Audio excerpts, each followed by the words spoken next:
یہ کہانی ایک مدرسے میں پڑھنے والے 10-11 سالہ بچے کی ہے جس کی دوستی ایک جنات کے بچے کے ساتھ ہو جاتی ہے۔ اسے کافی دنوں کے بعد اس بات کا پتہ چلا کہ میرا دوست انسان نہیں بلکہ جنات ہے۔ پھر اس نے اپنے جن دوست کے ساتھ کیا کیا، اور اس جن کو جب یہ پتہ چلا کہ میرا یہ دوست اب سمجھ گیا ہے کہ میں انسان نہیں بلکہ جنات ہوں، تو اس جنات کے بچے نے انسانی بچے کے ساتھ کیا کیا، آئیے دیکھتے ہیں۔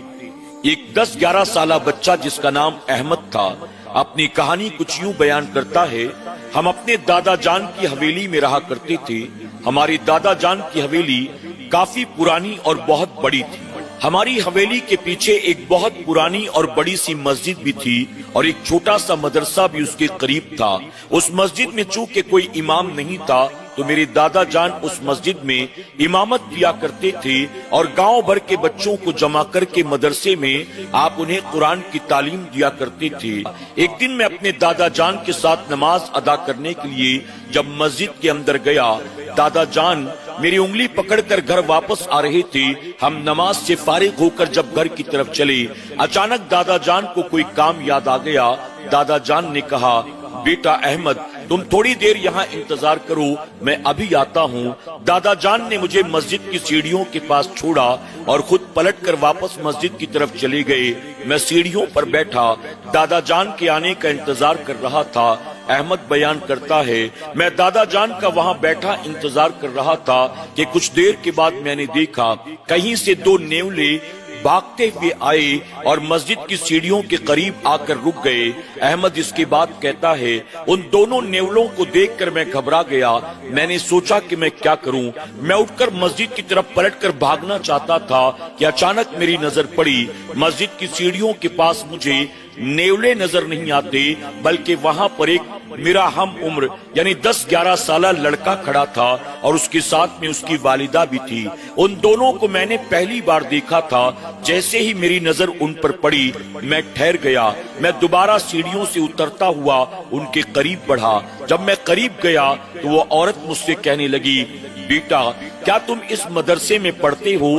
میں نے کہا، جی ہاں اس مدرسے میں میں پڑھتا ہوں۔ اس پر وہ عورت کہتی ہے، میں اپنے بیٹے کو لے کر آئی ہوں تاکہ اس مدرسے میں اس کا داخلہ کرا دوں۔ احمد کہتا ہے کہ ٹھیک ہے، میرے دادا جان ہی اس مدرسے میں بچوں کو پڑھاتے ہیں۔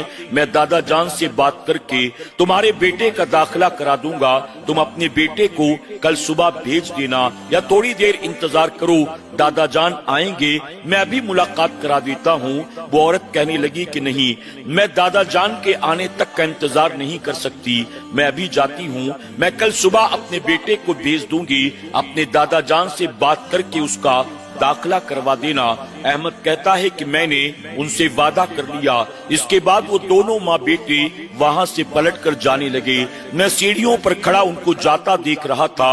احمد کہتا ہے، وہ دونوں چند قدم آگے بڑھتے ہیں اور اس کے بعد اچانک وہ نظروں سے اوجھل ہو جاتے ہیں۔ مجھے کچھ بھی سمجھ میں نہیں آیا آخر وہ آئے کہاں سے اور گئے کہاں، لیکن میں نے اپنے دادا جان سے اس کے بارے میں کچھ بھی نہ بتایا۔ جب دادا جان واپس آئے تو میں نے صرف انہیں اتنا بتایا کہ ایک عورت اپنے بچے کو لے کر آئی تھی اور ہمارے مدرسے میں اس کا داخلہ کرانا چاہتی ہے۔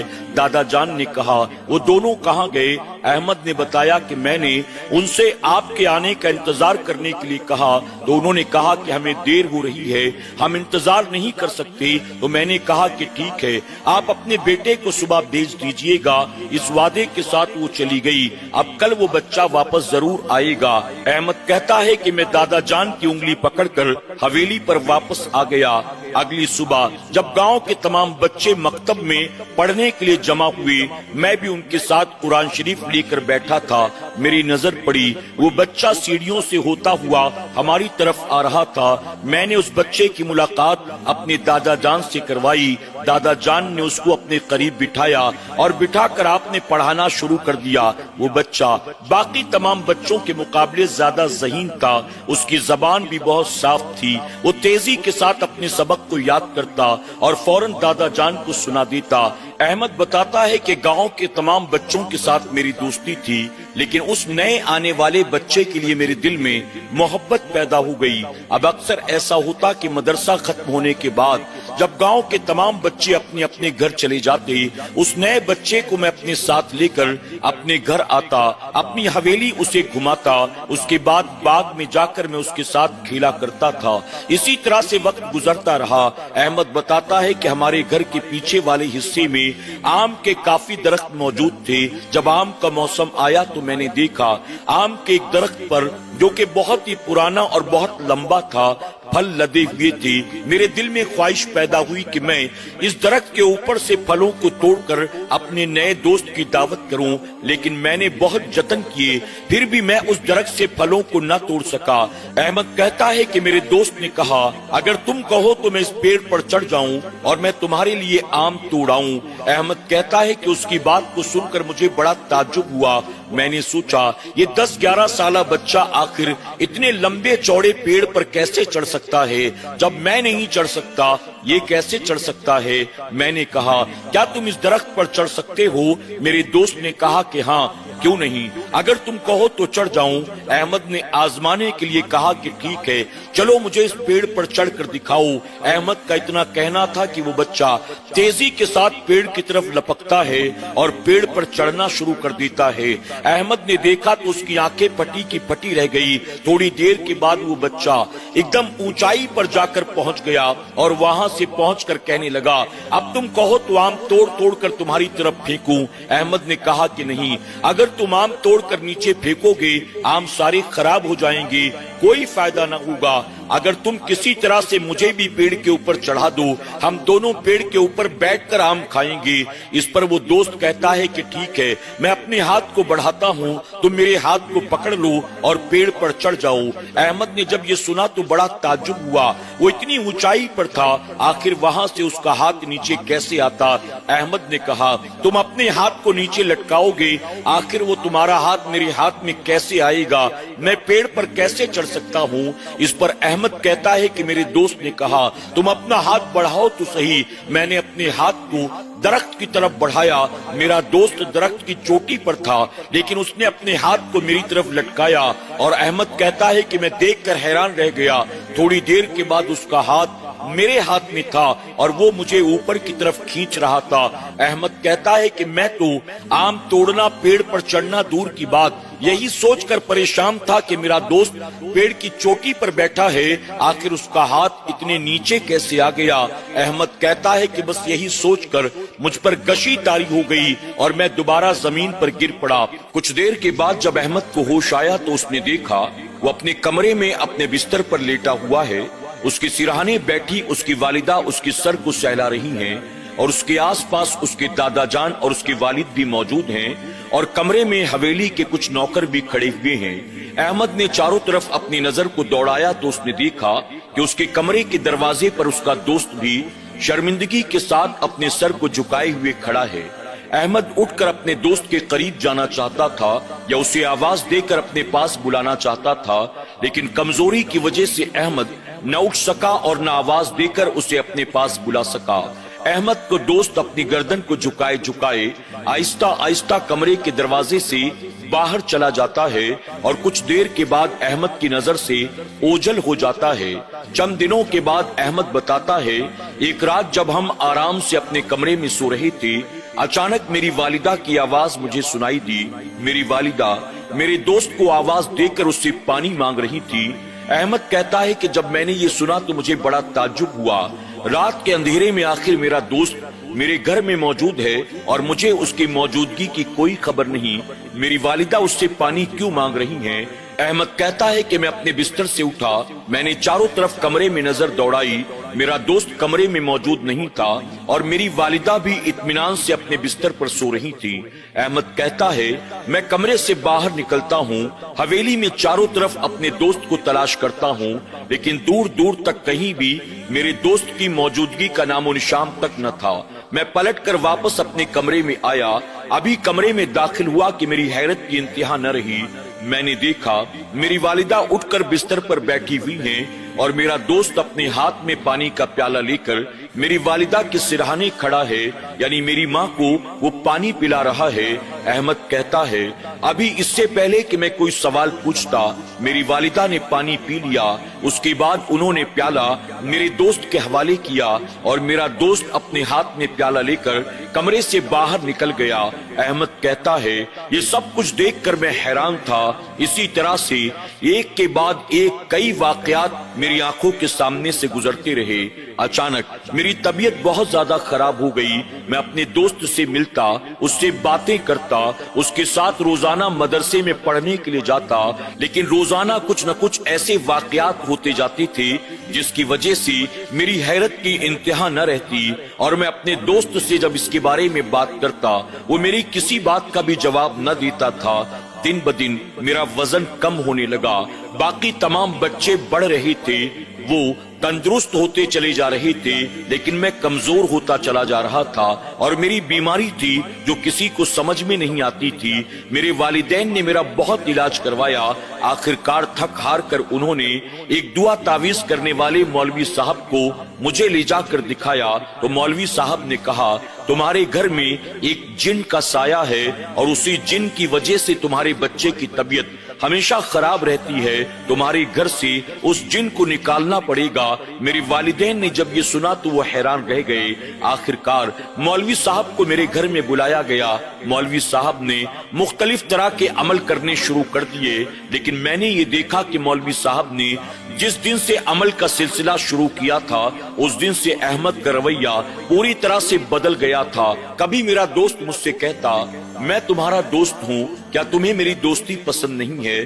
اس پر احمد کہتا کہ تم کیسی بات کرتے ہو، میرے جتنے بھی دوست ہیں ان سب میں سب سے زیادہ میں تمہیں پسند کرتا ہوں۔ کبھی میرا دوست مجھ سے یہ کہتا کیا میرا تمہارے ساتھ رہنا تمہیں پسند نہیں ہے؟ اس پر احمد کہتا کہ تم جب میرے ساتھ ہوتے ہو نا مجھے بہت اچھا لگتا ہے۔ اس کے بعد وہ دوست کہتا کیا تمہاری حویلی پر میرا آنا جانا تمہیں پسند نہیں ہے؟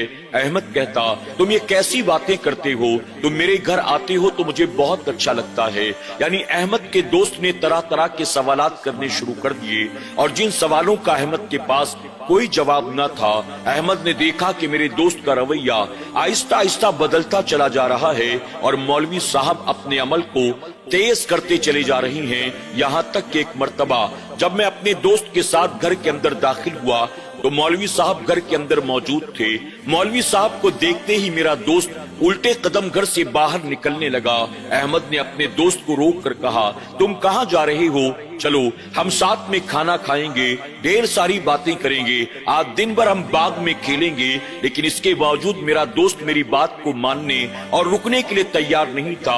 احمد کہتا ہے کہ میرا دوست اکثر میرے ساتھ گھر آتا اور کافی گھنٹے میرے ساتھ گزارا کرتا تھا، لیکن آج میں نے اپنے دوست کو روکنے کی بہت کوشش کی، لیکن وہ میری بات ماننے کو تیار نہ تھا اور وہ پلٹ کر واپس چلا گیا۔ مولوی صاحب ایک کمرے میں بیٹھے ہوئے عمل کر رہے تھے۔ عمل کرتے کرتے مولوی صاحب نے میرے والدین کو بتایا ابھی تمہارے بیٹے کے ساتھ وہ جن اندر کمرے میں داخل ہوا تھا، لیکن مجھے دیکھ کر واپس پلٹ کر چلا گیا۔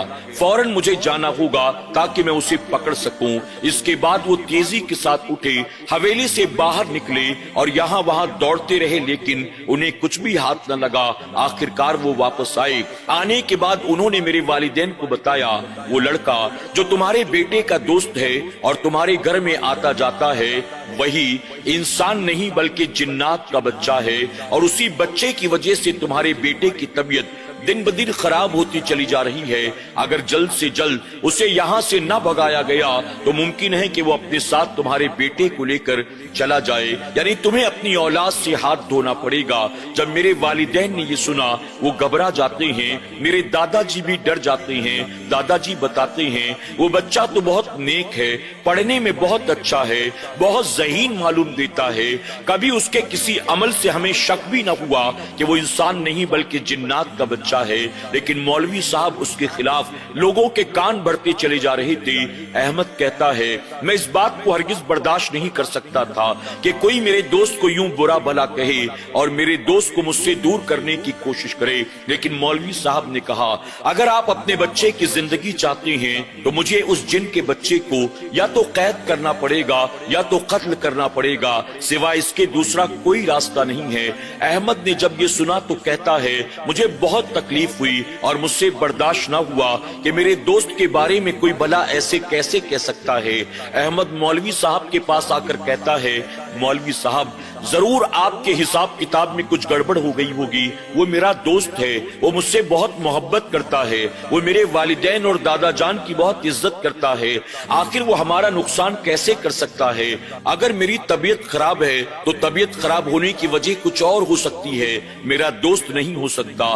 مولوی صاحب نے کہا بیٹا تم ان جنات کو نہیں جانتے ہو، یہ بہت شاطر ہوتے ہیں، یہ تمہارے ساتھ بہت اچھے سے رہیں گے، یہ تمہیں فائدہ بھی پہنچائیں گے، یہ تم سے دوستی بھی کریں گے، لیکن اگر تمہاری کوئی بات کبھی انہیں بری لگ گئی تو وہ تمہیں بہت بڑا نقصان پہنچا دیں گے، تمہاری زندگی کو تباہ برباد کر دیں گے۔ اس لیے ان لوگوں کے ساتھ نہ دوستی کرنی چاہیے نہ ان کے ساتھ دشمنی کرنی چاہیے۔ بیٹا میں بہت جلد کچھ ایسے عمل شروع کروں گا جس کی وجہ سے ہمیشہ ہمیشہ کے لیے اس سے تم سب کا پیچھا چھوٹ جائے گا۔ احمد کہتا ہے میرے والدین نے مولوی صاحب سے کہا آپ جو کچھ بھی کرنا چاہتے ہیں آپ کریں، ہمارے بیٹے کو کچھ نہیں ہونا چاہیے، ہم اپنے بیٹے کے لیے کچھ بھی کرنے کے لیے تیار ہیں۔ اس کے بعد میرے دادا جان نے مولوی صاحب سے کہا مولوی صاحب ذرا دیکھیں پھر سے آپ کو غلط فہمی تو نہیں ہو گئی نا، وہ بچہ بہت نیک ہے، پڑھائی میں بہت اچھا ہے، بہت ذہین بھی ہے، باقی تمام بچوں سے بالکل جدا ہے۔ اس پر مولوی صاحب نے مسکراتے ہوئے کہا باقی تمام بچوں سے اس لیے جدا ہے کیونکہ وہ انسان کا بچہ نہیں ہے، وہ جنات کا بچہ ہے۔ اب مجھے اجازت دیں، میں کل سے آؤں گا اور اس کے بعد اپنا عمل شروع کروں گا۔ یہ کہہ کر مولوی صاحب اجازت لے کر وہاں سے چلے گئے۔ احمد بتاتا ہے اگلی صبح میں نے انتظار کیا لیکن میرا دوست مدرسے میں نہیں آیا، میں نے اس کو تلاش کرنے کی کوشش کی لیکن پھر بھی دور دور تک کہیں کوئی اس کا نام و نشان نہ تھا، میں پورے دن اس کا انتظار کرتا رہا، وہ نہ آیا۔ اگلے دن بھی مدرسے میں نے اس کا انتظار کیا، وہ نہ آیا۔ 3 دن گزر گئے، میں اس کا انتظار کرتا رہا لیکن میرے دوست نے بالکل ملنا جلنا چھوڑ دیا، مدرسے میں آنا اور پڑھنا بھی چھوڑ دیا، اور مولوی صاحب روزانہ فجر کے بعد ہماری حویلی میں آ جاتے اور مختلف طرح کے عمل شروع کر دیا کرتے تھے۔ ہر کمرے میں جا کر وہ پڑھائی کرتے تھے، پڑھ پڑھ کر پانی پر دم کرتے اور پانی لے جا کر تمام کمروں میں چھڑکا کرتی تھی۔ اس طرح سے تقریباً 5-6 دن تک مولوی صاحب عمل کرتے رہے اور میرے دوست نے آنا جانا بالکل بند کر دیا۔ احمد کہتا ہے کہ ایک رات میں اپنے کمرے میں سو رہا تھا، اچانک مجھے محسوس ہوا جیسے کسی نے میرے پاؤں کو ہلا کر مجھے جگایا ہو، میری آنکھ کھل گئی، میں نے دیکھا تو میرا دوست میرے سرہانے کھڑا تھا، اس کی آنکھیں سرخ ہو رہی تھی، یعنی غصے میں اس کی آنکھیں لال تھی۔ اپنے دوست کو دیکھتے ہی میں نے کہا تم کہاں چلے گئے تھے؟ آخر تم نے مجھ سے ملنا کیوں بند کر دیا؟ تم مدرسے میں کیوں نہیں آتے؟ یہ تمہیں کیا ہو گیا؟ تم اتنے غصے میں کیوں ہو؟ احمد نے ایک ایک کر کے کئی سوالات اپنے دوست سے پوچھے۔ آخر کار اس کے دوست نے بھرائی آواز میں احمد سے کہا احمد تم لوگوں نے میرے ساتھ اچھا نہیں کیا۔ احمد کہتا ہے کیا کیا ہم نے؟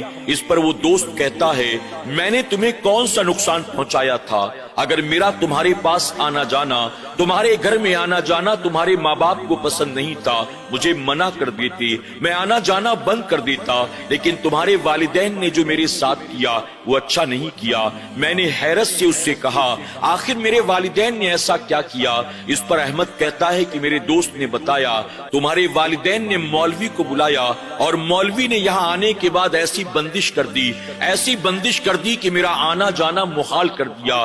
آج بہت مشکل سے میں تم سے ملنے کے لیے آیا ہوں تاکہ اگر میں یہاں سے چلا بھی جاؤں تو تمہیں کوئی شکایت نہ ہو۔ میں نے تمہیں کبھی کوئی نقصان نہیں پہنچایا، میں نے تمہیں ہمیشہ اپنا دوست سمجھا ہے، لیکن تم لوگوں نے مجھے نقصان پہنچانے کی کوشش کی۔ احمد کہتا ہے کہ ابھی میں اس سے بات کر رہا تھا، اچانک میرے کمرے کی لائٹ آن ہو گئی اور میں نے دیکھا کہ میرے کمرے میں میرے والدین، میرے دادا جان اور ساتھ ہی مولوی صاحب موجود تھے۔ مولوی صاحب صاحب کو دیکھتے ہی میرا دوست گھبرا گیا۔ اس سے پہلے کہ وہ وہاں سے بھاگتا، مولوی صاحب نے پڑا ہوا پانی میرے دوست کے اوپر فوراً چھڑک دیا۔ اللہ اکبر۔ احمد کہتا ہے کہ جیسے ہی مولوی صاحب نے میرے دوست پر پڑا ہوا پانی چھڑکا، اس کے تن بدن میں مانو آگ لگ گئی ہو۔ وہ چیخنے چلانے لگا۔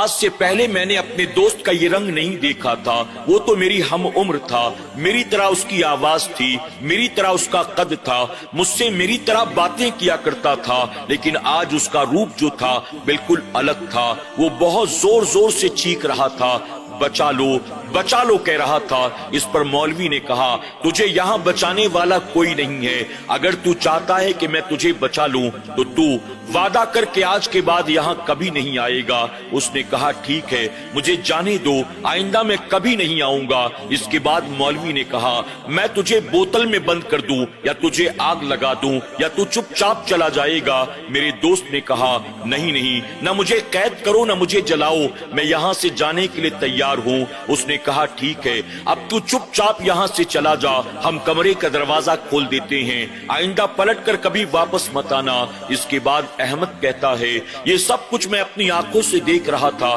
مجھے کچھ بھی سمجھ میں نہیں آ رہا تھا، یہاں تک کہ مجھ پر غشی طاری ہو گئی، اور جب میری آنکھ کھلی تو صبح ہو چکی تھی۔ میرے والدین مجھے ڈاکٹر کے وہاں لے جانے کے لیے تیار ہو رہی تھی، مجھے اسپتال لے جایا گیا۔ چند روز میں اسپتال میں بھرتی رہا، اس کے بعد میں واپس آیا۔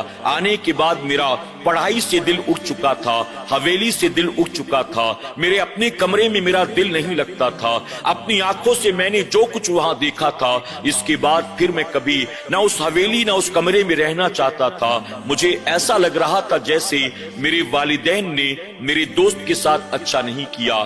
آخر کار وقت گزرتا چلا گیا، میری پڑھائی مکمل ہو چکی تھی، میرے دادا جان کا انتقال ہو چکا تھا۔ اب میرے والدین بضد تھے کہ وہ میرا نکاح کرا دیں۔ اپنے والدین کی رضا کے لیے میں نکاح کرنے کے لیے تیار ہو گیا۔ آخر کار میرے نکاح کے 2 سال کے بعد میرے والد صاحب کا انتقال ہو گیا، اور نکاح کے تقریباً 4 سال کے بعد میری والدہ کا بھی انتقال ہو گیا۔ اب اس حویلی میں اور میری بیوی اور نوکر چاکر رہتے ہیں۔ میرے دوست کو گئے ہوئے بھی تقریباً 30 سال کا عرصہ گزر چکا تھا۔ دادا جان کا، والد و والدہ کا انتقال ہو گیا، لیکن میں انہیں بھی یاد کرتا تھا، اپنے دوست کو بھی ہمیشہ یاد کرتا تھا۔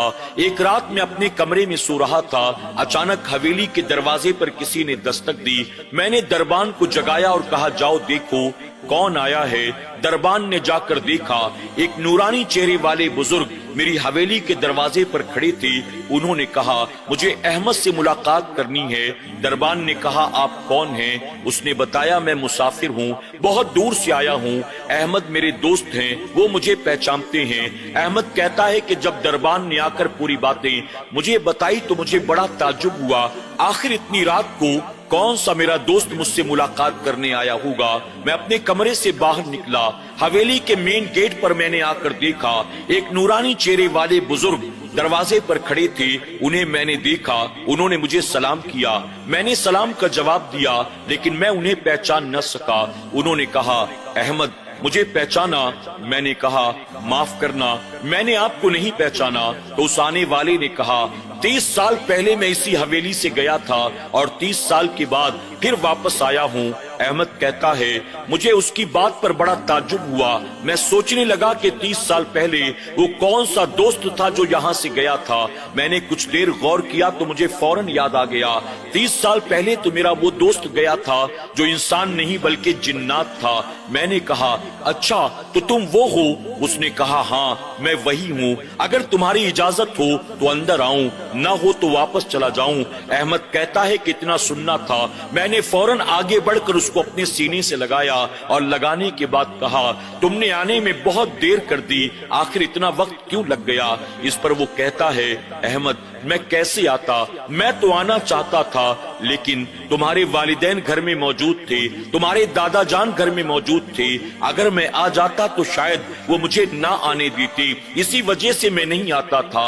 احمد نے کہا، کوئی دن ایسا نہیں گزرا جب میں نے تمہیں یاد نہ کیا ہو۔ اس پر وہ آنے والا دوست کہتا ہے، تم تو مجھے یاد کرتے تھے، لیکن کوئی دن ایسا نہیں گزرا جب میں تمہیں چھپ چھپ کر دیکھا نہیں کرتا تھا۔ احمد